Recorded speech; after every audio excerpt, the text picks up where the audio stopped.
Om Sai Ram. Today I begin reading chapter 3 from Sri Sai Satcharita. In this, we will read about Sai Baba's sanction and promise, assignment of work to devotees, Baba's stories as beacon light, his motherly love, Rohila's story, his sweet and nectar-like words. As described in the previous chapter, Sai Baba gave his complete assent to the writing of the Satcharita and said, I fully agree with you regarding the writing of Satcharita. You do your duty, don't be afraid in the least. Steady your mind and have faith in my words. If my Leelas are written, the avidya will vanish, and if they are attentively and devoutly listened to, the consciousness of the worldly existence will abate and strong waves of devotion and love will rise up. And if one dives deep into my Leelas, he would get precious jewels of knowledge. Hearing this, the author was much pleased, and he at once became fearless and confident, and thought that the work was bound to be a success. Then turning to Shama Madhavrao Deshpande, Sai Baba said, if a man utters my name with love, I shall fulfill all his wishes, increase his devotion.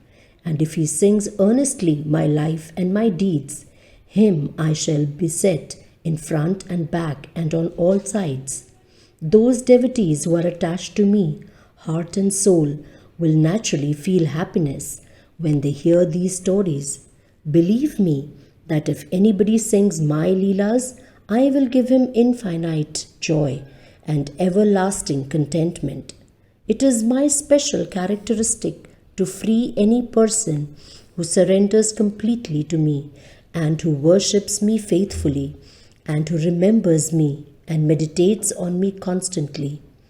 How can they be conscious of worldly objects and sensations who utter my name, who worship me, who think of my stories, my life, and who thus always remember me? I shall draw out my devotees from the jaws of death. If my stories are listened to, all diseases will be got rid of.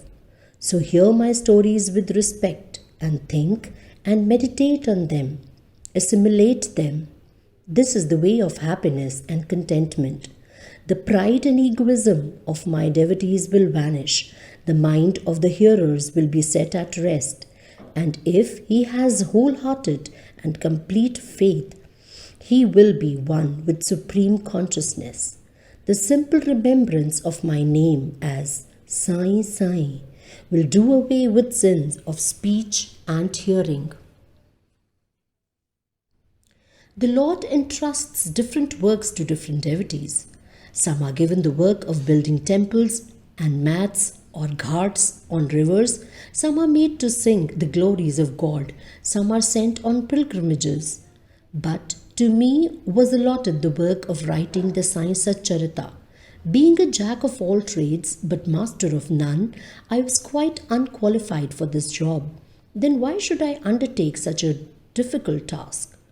Who can describe the true life of Sai Baba? Sai Baba's grace alone can enable one to accomplish this difficult work. So when I took the pen in my hand, Sai Baba took away my egoism and himself wrote his stories. The credit of relating these stories, therefore, goes to him and not to me. Though Brahmin by birth, I lacked the two eyes, that is, the sight or vision of Shruti and Smruti, and therefore was not at all capable of writing the Satcharita. But the grace of the Lord makes a dumb man talk, enables a lame man to cross a mountain. He alone knows the ways of getting things done as he likes. Neither the flute nor the harmonium knows how the sounds are produced. This is the concern of the player. The oozing of Chandrakant jewel and the surging of the sea are not due to the jewel and the sea, but due to the rising of the moon. Baba's stories as beacon light. Lighthouses are constructed at various places in the sea to enable the boatmen to avoid rocks and dangers and make them sail safely. Sai Baba's stories serve a similar purpose in the ocean of worldly existence. They surpass nectar in sweetness and make our worldly path smooth and easy to traverse. Blessed are the stories of the saints. When they enter our hearts through the years and the body consciousness or egoism and the sense of duality vanish. And when they are stored in the heart, doubts will dissipate, pride of the body will fail, and wisdom will be stored in abundance. The description of Baba's pure fame and the hearing of the same with love will destroy the sins of the devotee, and therefore this is the simple sadhana for attaining salvation. The sadhana for the Krita age was samadham, tranquility of mind and body. For Treta age, sacrifice. For Dwapar, worship. And for Kali, that is present age, it is the singing of the name and glory of the Lord. This last sadhana is open to all the people of the four varnas. The other sadhanas, Yog Tyag, Dhyan, and Dhyan Dharana, are very difficult to practice, but singing and hearing the stories and the glory of the Lord, Sai Baba, is very easy. We have only to turn our attention towards them.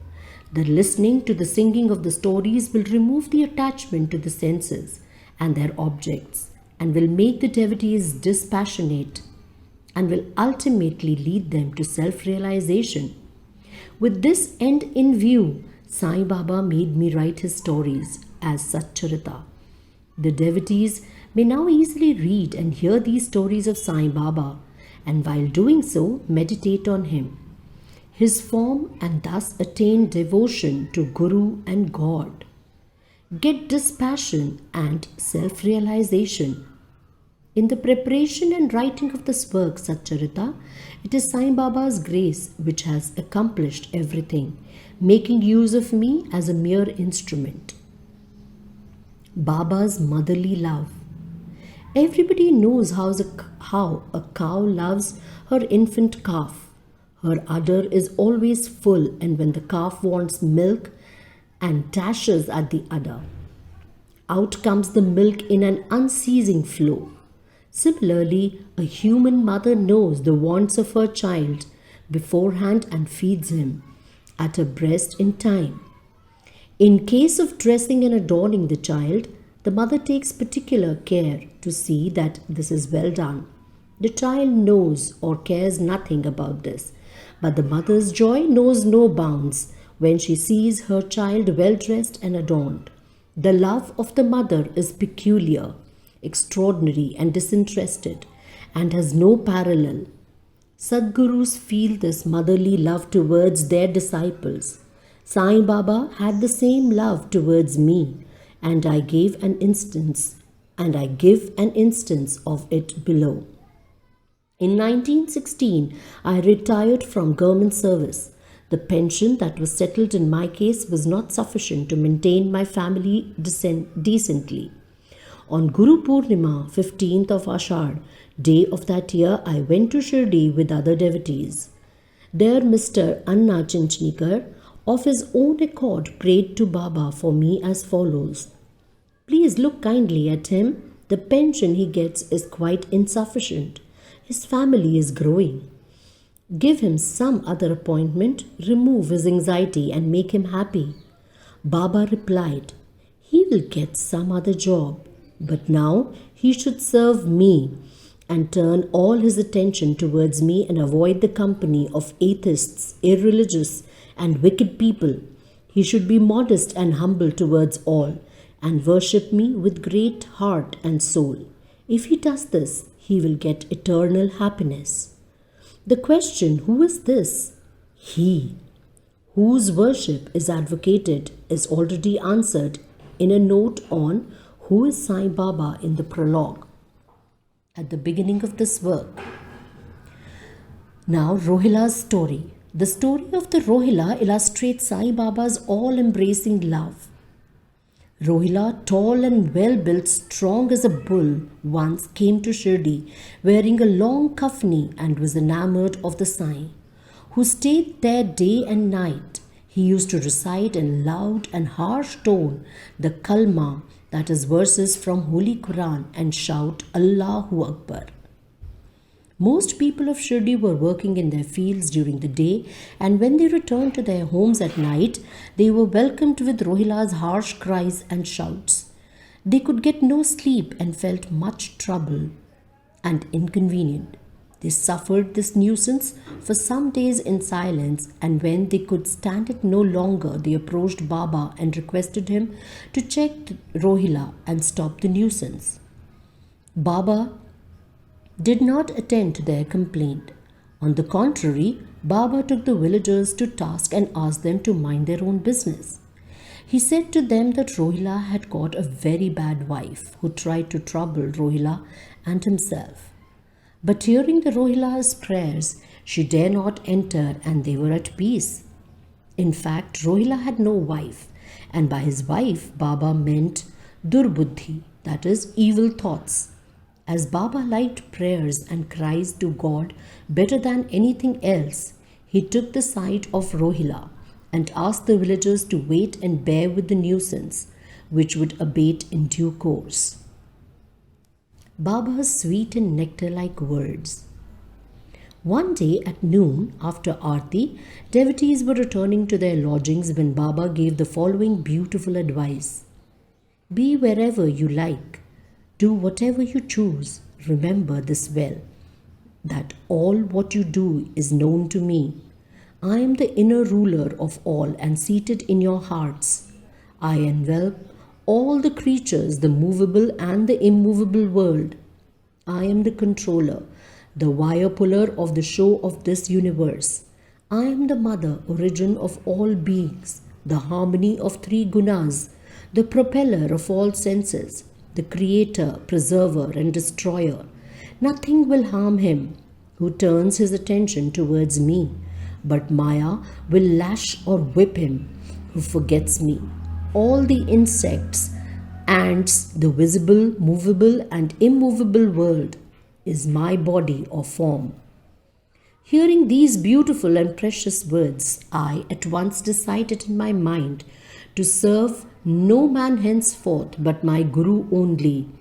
But the reply of Baba to Anna Chinchakar's query, which was really mine, that I would get some job, began to revolve in my mind, and I began to think whether it would come to happen. As future events showed, Baba's words came true and I got a government job. But that was of short duration. Then I became free and devoted myself solely to the service of my Guru.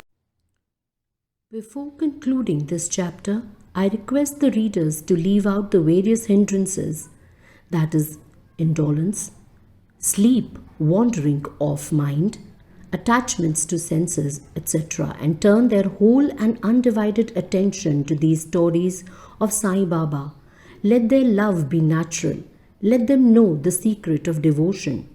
Let them not exhaust themselves by other sadhanas. Let them stick to the simple remedy, that is listening to Sai Baba's stories. This will destroy their ignorance and will secure for them salvation. A miser may stay at various places, but he constantly thinks of his buried treasure. So let Sai Baba be enthroned in the hearts of all. That is the end of chapter 3. Bow to Sri Sai. Peace be to all.